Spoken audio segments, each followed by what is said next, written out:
Sets समुच्चय 1.4।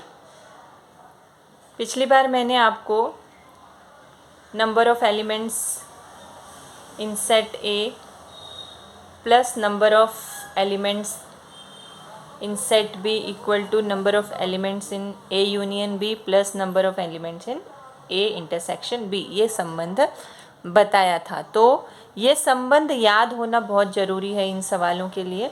तो हर सवाल में हमको ये पहले संबंध लिखना है। जैसे क्या सब बताया था मैंने, number of elements in set A plus number of elements in set B बराबर number of elements in A union B plus number of elements in A intersection B. ये संबंध याद होना चाहिए।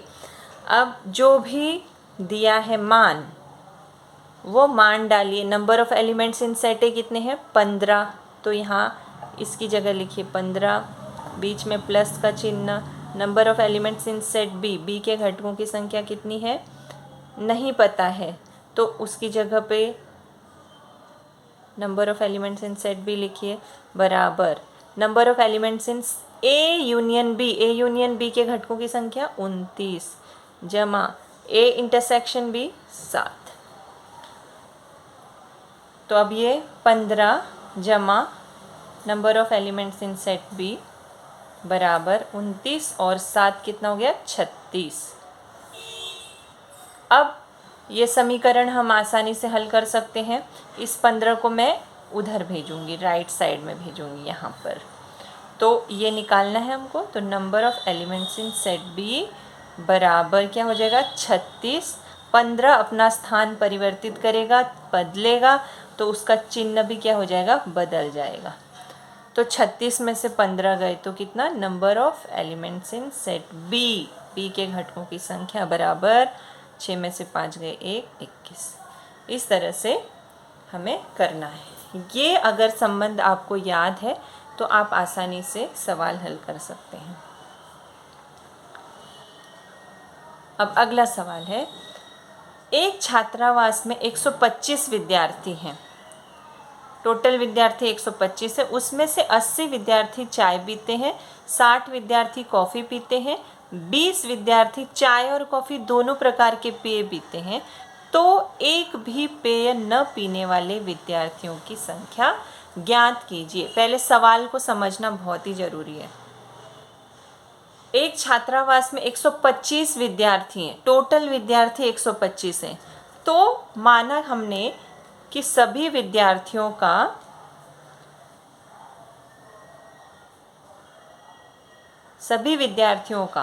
विश्व समुच्चय यूनिवर्सल सेट बराबर कितना है, 125। सभी विद्यार्थी हैं तो विश्व समुच्चय में मान लेंगे उसको। विश्व समुच्चय कितना है, 125 है। अब चाय पीने वाले विद्यार्थियों के 80 विद्यार्थी चाय पीते हैं। तो माना हमने चाय पीने वाले विद्यार्थियों की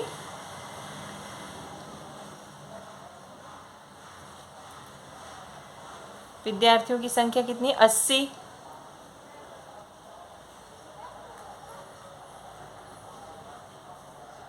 तो मानते हैं A बराबर 80, चाय पीने वाले की संख्या number of elements in set A is equal to A माना जाता है, उसका समुच्चय हमने ए माना। चाय पीने वाले विद्यार्थियों का समुच्चय ए माना। 60 विद्यार्थी कॉफ़ी पीते हैं, तो कॉफ़ी पीने वाले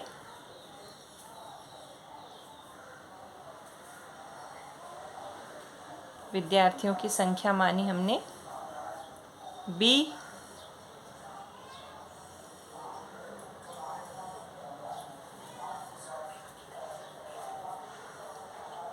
उनका समुच्चय हमने क्या माना, number of elements in set B, मतलब चाय पीने वाले विद्यार्थियों का जो समुच्चय है वो है कितना, 60। उसके बाद कॉफ़ी पीने वाले 60 विद्यार्थी कॉफ़ी पीते हैं, कॉफ़ी, ये 60 विद्यार्थी हमने ले लिए। 20 विद्यार्थी चाय और कॉफ़ी दोनों प्रकार के पेय पीते हैं। चाय और कॉफ़ी दोनों पीने वाले।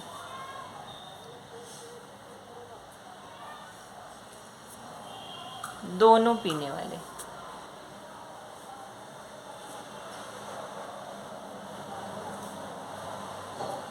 विद्यार्थियों की संख्या, तो क्या हो जाएगा ये, नंबर ऑफ एलिमेंट्स इन, दोनों में, दोनों पीते हैं तो दोनों पीते हैं यानी ए इंटरसेक्शन बी बराबर, दोनों पीते हैं तो दोनों पीते हैं यानी कि ए इंटरसेक्शन बी हो जाएगा। अब चाय और कॉफ़ी दोनों पीने वाले विद्यार्थी हो गए 20, तो एक भी पेय न पीने वाले विद्यार्थियों की संख्या हमको निकालनी है। अब हम पहले क्या निकालते हैं यहाँ पर, अब यहाँ क्या क्या दिया है देखिए, सभी विद्यार्थी कितने हैं, 125 है। चाय पीने वाले विद्यार्थी ए माना 80 हैं, कॉफ़ी पीने वाले 60 हैं, चाय और कॉफ़ी दोनों पीने वाले कितने हैं, 20 हैं। तो सबसे पहले हम ए यूनियन बी निकालते हैं। ए यूनियन बी मतलब क्या, चाय या कॉफ़ी दोनों में से एक चीज़, दोनों में से एक पेय पीने वाले विद्यार्थी। इसका मतलब क्या हो गया, ए यूनियन बी मतलब हो गया चाय या कॉफ़ी, और ए इंटरसेक्शन बी मतलब हो गया चाय और कॉफ़ी। और या, ये दोनों बातें ध्यान में रखना है। या मतलब दोनों में से कोई एक, और ये इंटरसेक्शन यानी दोनों पीने वाले, दोनों में होना चाहिए, ये दोनों में से एक में होना चाहिए। और या, ये दोनों चीज़ें आपको ध्यान में रखनी है। तो इनका संबंध हमने अभी ऊपर पढ़ा था, number of element in set A plus number of elements in set B is equal to number of elements in A union B plus number of elements in A intersection B. ये संबंध हमको याद रखना है। अब जो जो मान दिया है वहाँ मान रखिए। ए कितना है 80, बी कितना है 60, ए यूनियन बी कितना है हमें नहीं पता, तो ए यूनियन बी ऐसे लिखेंगे, प्लस ए इंटरसेक्शन बी कितना है 20। तो 80 जमा 60 होता है 140 बराबर number of elements in A union B plus 20। तो ए यूनियन बी निकालना है, number of elements in A union B बराबर कितना हो जाएगा 140 घटा 20, number of elements in A union B बराबर 120। अब ये 120 क्या आ गया, चाय या कॉफ़ी दोनों में से एक पदार्थ पीते ही हैं। अब यहाँ टोटल विद्यार्थी कितने 125 हैं, और 125 में से चाय या कॉफ़ी दोनों में से कुछ न कुछ पीने वाले विद्यार्थी कितने 120 हैं। तो इस आधार पर हम ये निकाल सकते हैं ना, एक भी पेय न पीने वाले विद्यार्थी, एक भी पेय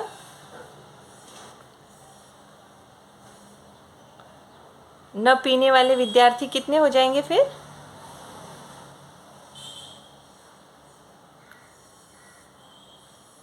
टोटल विद्यार्थी हैं 125 और उसमें से 120 ऐसे हैं जो चाय और कॉफ़ी दोनों में से कुछ ना कुछ पीते हैं। तो 120 बराबर कितना 5, यानी 5 विद्यार्थी ऐसे हैं जो न तो चाय पीते हैं और न ही कॉफ़ी पीते हैं। अगर हमको इसका वेन आकृति बनानी होगी तो हम कैसे बना सकते हैं इसकी वेन आकृति, यहाँ पर बना के दिखाती हूँ मैं आपको। ये अच्छी तरह से आप बनाइएगा स्केल और पेंसिल का इस्तेमाल करके। जैसे ये ए और बी है, इसको मैंने ए माना चाय, इसको कॉफ़ी। अब चाय पीने वाले कितने हैं, पहले हम दोनों पीने वाले लिखते हैं। दोनों पीने वाले कितने हैं, चाय और कॉफ़ी दोनों पीते हैं। ऐसे चाय पीने वाले विद्यार्थी 80, कॉफ़ी पीने वाले 60, चाय और कॉफ़ी दोनों पीने वाले विद्यार्थियों की संख्या है 20। तो ये 20 यहाँ पर आएगा। फिर चाय पीने वाले विद्यार्थी टोटल कितने हैं, 80 हैं। तो 80 में से 20 यहाँ हैं, तो यहाँ 60 ही आएगा। वेन आकृति बनाते समय ये बात ध्यान में रखनी है। तो 60 और 20 80, ये ए यानी चाय पीने वाले विद्यार्थी हो गए। अब कॉफ़ी पीने वाले कितने हैं, 60 हैं। 60 में से 20 यहाँ हैं, तो यहाँ 40 ही आएगा बी में। 40 और 20 60 हो गए। अब इनका विश्व समुच्चय टोटल विद्यार्थी कितने, 60 और 20 80, 80 और 40 कितने होते हैं, 120। तो टोटल विश्व समुच्चय कितना है, 125 है। ये तो 120 ही हो गया, तो बचे कितने, 5। तो 5 जो है बाहर इस तरह से लिखेंगे। तो इस तरह से ये वेन आकृति भी यहाँ बन गई। उसी तरह से दूसरा सवाल है, तीसरा है अगला।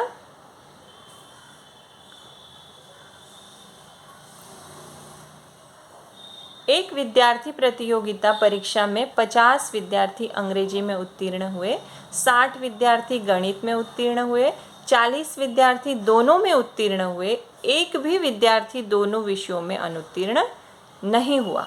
तो दोनों में से कम एक विषय में कितने विद्यार्थी उत्तीर्ण हुए, ये हमको निकालना है। ये बहुत आसान है, बस सवाल समझना चाहिए। मैं एकदम शॉर्ट में बताती हूँ, पूरा सेंटेंस नहीं लिखती हूँ यहाँ पर। एक विद्यार्थी प्रतियोगिता परीक्षा में 50 विद्यार्थी अंग्रेजी में उत्तीर्ण हुए। तो हमने माना कि अंग्रेजी में उत्तीर्ण हुए, तो मानना मैंने ए माना उसको, नंबर ऑफ एलिमेंट्स इन ए कितने, 50 विद्यार्थी। एकदम शॉर्ट में बताती हूँ, अंग्रेजी में इसको हमने माना अंग्रेजी में। और 60 विद्यार्थी गणित में उत्तीर्ण हुए, तो गणित का मैंने माना बी 60।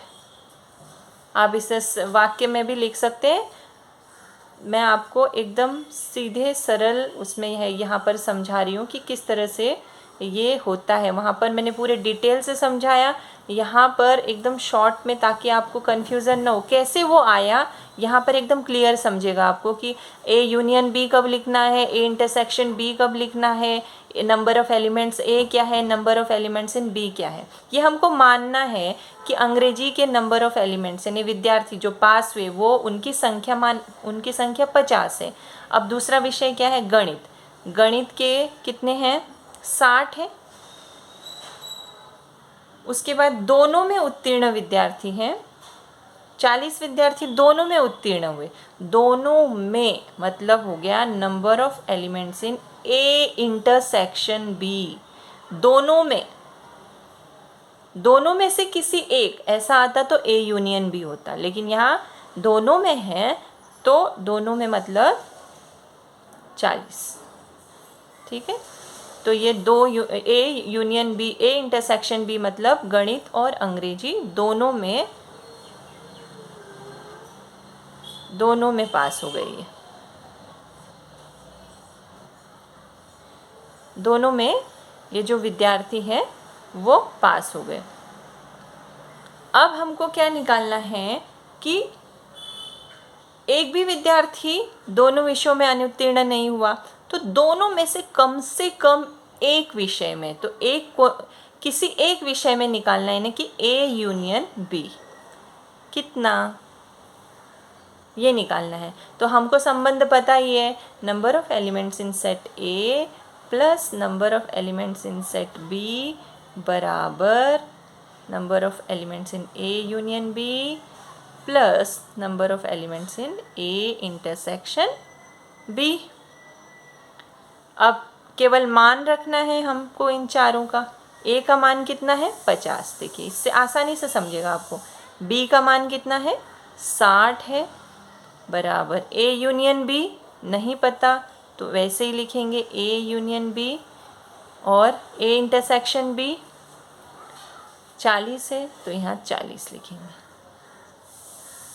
अब 50 जमा 60 होता है 110, बराबर number of elements in A union B plus 40, तो हमको निकालना ये है।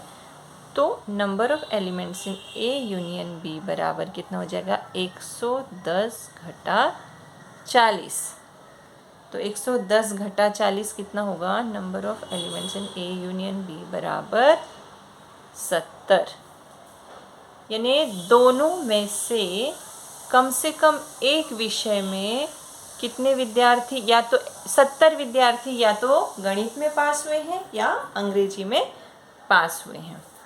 तो इस तरह से हमने ये निकाला। अब यहाँ मैं एक आकृति बताती हूँ, इस आकृति से आपको और भी अच्छी तरह से समझ में आएगा। यहाँ एक आकृति है,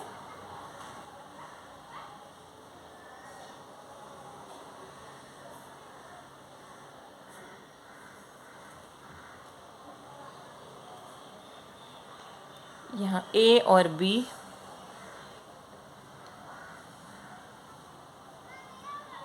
दो सेट्स हैं, दो समुच्चय हैं ए और बी।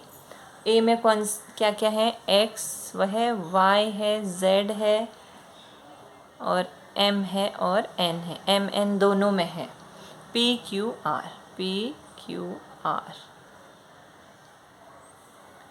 और एस टी जो है यहाँ पर है। तो इसके आधार पर हमको बताना है कि समुच्चय, इसमें समुच्चय के घटक कौन से हैं। समुच्चय ए के मानते हैं हम, समुच्चय ए में क्या क्या है, ए में क्या क्या है यहाँ पर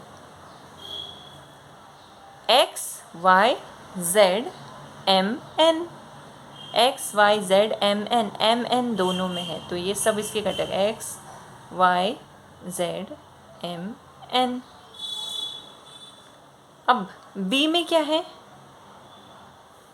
बी में P Q R M N, P Q R M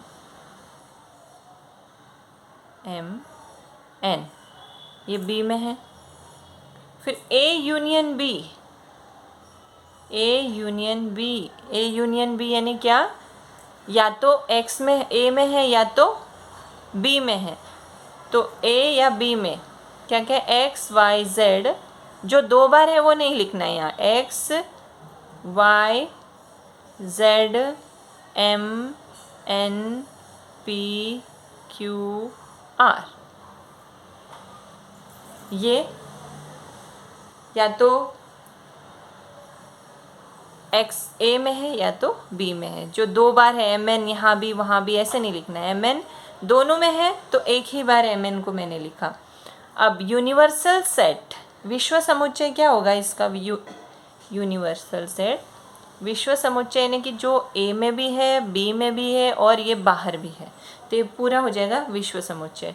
तो ए या बी में दोनों में क्या क्या है, ए में क्या है X Y Z, X Y Z P Q R, B में क्या है पी क्यू आर, फिर एम एन दोनों में है तो एम एन भी लिखना है, और बचा क्या एस टी, ये सब यू में है। विश्व समुच्चय यानी ए में भी है, बी में भी है और ये जो बाहर है वहाँ पर भी है, तो एक्स सब आ जाएगा मतलब यू में, विश्व समुच्चय में, यूनिवर्सल सेट में। तो X Y Z M N P Q R S T ये सब यूनिवर्सल सेट हो गया। अब ए डैश यानी कि ऐसे घटक जो विश्व समुच्चय में हैं, ध्यान से सुनना है, जो विश्व समुच्चय में है लेकिन ए में नहीं है, तो ऐसे कौन से घटक हैं, देखिए X Y Z M N, X Y Z M N A ए में है, ए में है ना, लेकिन हमको क्या चाहिए, ऐसे समुच्चय जो यूनिवर्सल सेट में है लेकिन ए में नहीं है। तो ए में और कौन से नहीं, X Y Z M N, X Y Z M N को छोड़कर सब लिखना है, X Y Z M N को छोड़कर क्या बचता, P Q R S T बचता है। तो ये P Q R S T हमको यहाँ लिखना, P Q R S T. A dash पूरक समुच्चय, यानी ऐसे घटक जो यूनिवर्सल सेट यानी कि विश्व समुच्चय यू में हैं लेकिन ए में नहीं है। तो ऐसे P Q R S T इतने ही है। अब बी डैश मतलब भी वही, बी डैश मतलब ऐसे समुच्चय जो यूनिवर्सल सेट में है लेकिन बी में नहीं है। तो P Q R M N इसको छोड़ के बचा क्या, X Y Z S T, X Y Z S T. इस संख्याएं, ये जो घटक है ये इसमें है, बी यूनिवर्सल सेट में है। अब ए यूनियन बी डैश मतलब ऐसे घटक जो विश्व समुच्चय में है लेकिन ए यूनियन बी में नहीं है। X Y Z M N P Q R, X Y Z M N P Q R, तो बचा क्या, केवल एस टी।